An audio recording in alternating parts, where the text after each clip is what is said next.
அகிலன். நான் மகரிஷி பப்ளிக் ஸ்கூலில் படிக்கிறேன். காப்போம்.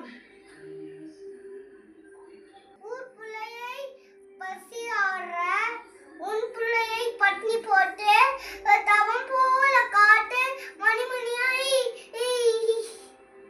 காட்டு நீர் காக்கும் விவசாயிகளே, நீ ஒரு தாய்தான்.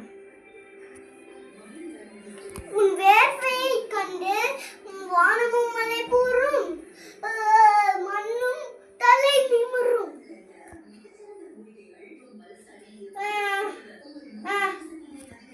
இந்த உலகைக்காக தனலட்சுமி தேவையில்லை, அன்னலட்சுமி தான்